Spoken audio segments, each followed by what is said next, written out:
Welcome back. This is day 2 of your circulatory system. So today's aim is the same as yesterday's. It is, how does the circulatory system maintain homeostasis? So there are two things I want you to annotate here. First is, what is homeostasis? I'm sure by now you know that it is a stable internal environment. And the second thing I want you to annotate is, what are the different components of the circulatory system? So yesterday you should have learned that. Go ahead and write that down on your paper as well. What are the different components of the circulatory system? Now you've got two do not questions, so go ahead and pause this video, answer those questions, and press play when you're ready to review it. The first question is, how are veins and arteries different? So yesterday I taught you guys a little catchy phrase called A for away, and that is to help you remember that arteries carry oxygenated blood away from the heart. Remember, when we say that the blood is oxygenated, that means that it contains oxygen, and they carry that blood away from the heart. But veins are actually the opposite. Veins carry deoxygenated blood toward the heart. So when we say deoxygenated, we mean it contains carbon dioxide. So there's high CO2 and low oxygen there.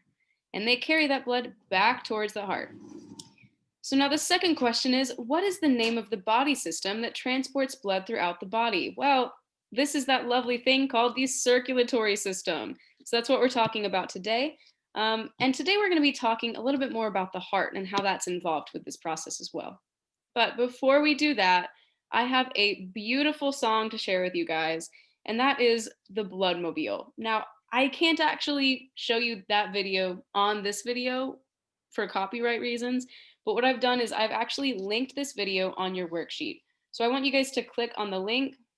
Let's see if I can actually write link on worksheet. Okay, so go ahead and pause this video. Click on the link that takes you to that Bloodmobile video. There are two questions that I want you to answer as you watch that video. Now, it's a super catchy song. It's won several Grammy Awards. Maybe it's my ringtone, maybe it's not, but regardless, it is a fantastic song, and I can't wait to sing it with you guys tomorrow. So until then, watch the Bloodmobile video and answer the two questions on your paper. And press play when you're ready to review them. Welcome back. I hope you enjoyed the Bloodmobile. Now, the two questions you should have answered are, what are some materials that are transported around in the body via the Bloodmobile?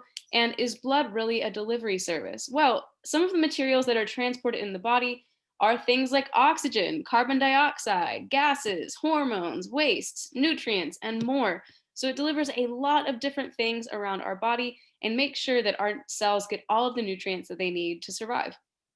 Now, the second question is blood really a delivery service? Why or why not? And the answer there is yes. The Bloodmobile is a delivery service because it distributes specific materials to specific organs within the body. And like I said, make sure that every cell gets the nutrients that it needs to survive. Now, I told you guys that we were going to be learning a little bit more about the heart today. So on your worksheet, there is this picture of the heart. Now, I know we like to think of the heart as this pretty little organ that looks like this in our chest, but sadly, it looks a little bit different. So whenever you see this picture, you need to know that there are 4 chambers of the heart. And we actually can split those 4 chambers into 2 atria and 2 ventricles. So it helps me keep it straight by drawing this as a box. And when you draw this box, I'm actually going to draw it in black. You're going to separate that box into 4 chambers. Right? The very first chamber that we need to know is the right atrium, which is going to be found on this top left box, or in the heart, right here. Now, you might be thinking, Miss Collins has officially lost it. She drew the right atrium on the left side of the body. What is she thinking? And you're right, I'm crazy. But in this example, we are going to consider the left side, the right atrium and ventricle.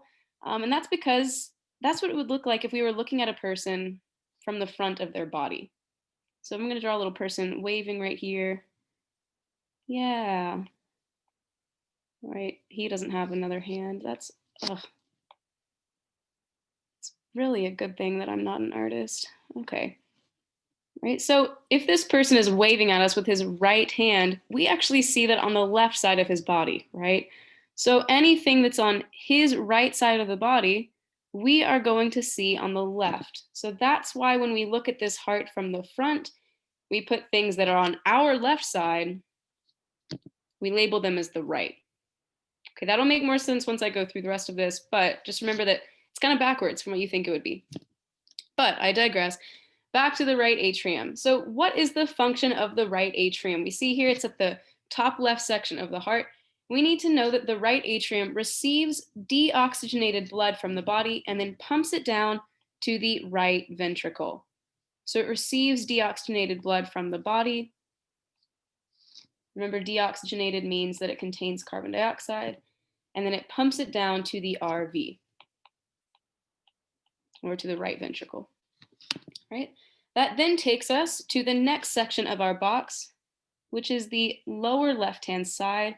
We're going to consider that the right ventricle, which you can see right here on your diagram, right? So what does the right ventricle do? Well, it is going to receive the deoxygenated blood from the right atrium and then pump it to the lungs.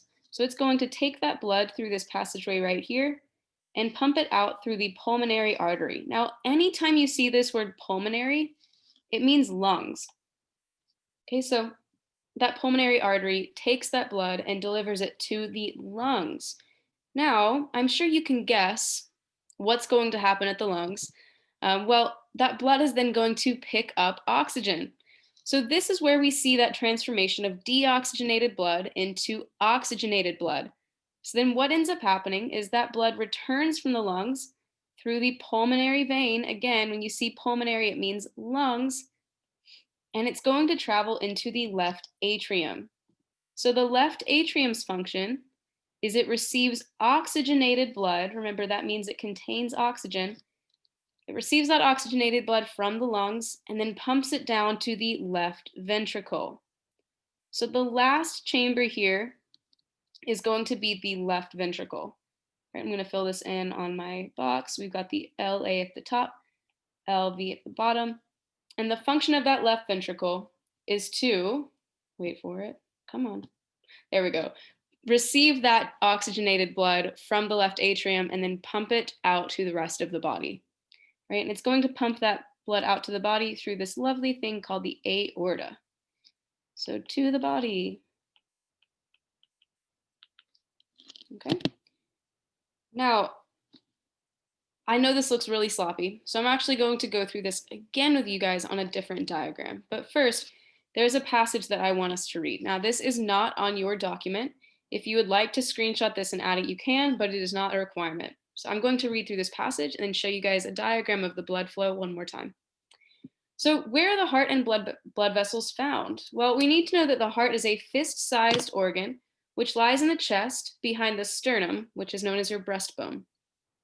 The heart sits on the diaphragm, which is the main muscle involved with breathing, and it's found beneath the lungs. The heart is considered to have two sides, the right side and the left side. The heart has 4 chambers, as we just saw, with an atrium and a ventricle on each side. The atria are both supplied by large blood vessels that bring blood to the heart.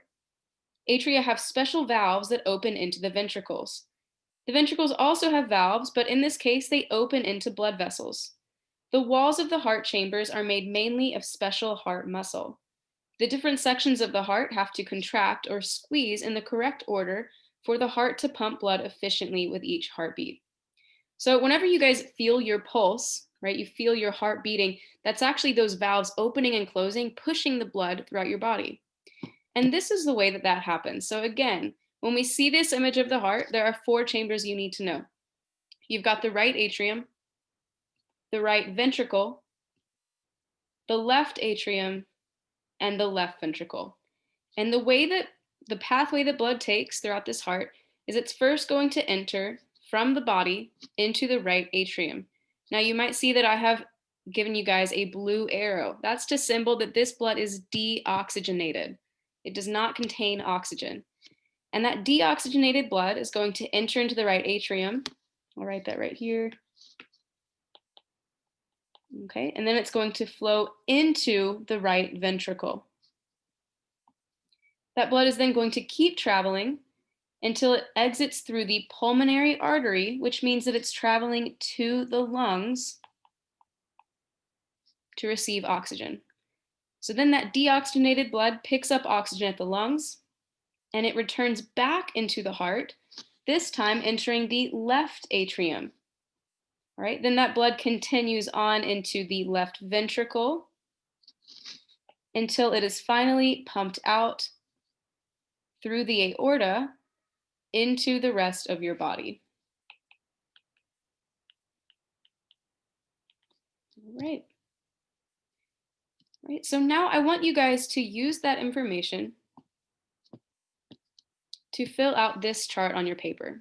So you guys have got this chart on your paper, and I want you guys to fill in the number of each of the steps on the chart that's on the bottom of your paper. On my PowerPoint, it's on the right, but on your worksheet, it's at the bottom below this diagram.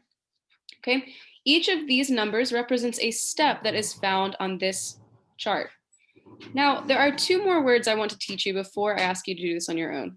Okay, so today we talked about how blood circulates between the heart and the lungs. And I told you guys that the word pulmonary refers to the lungs.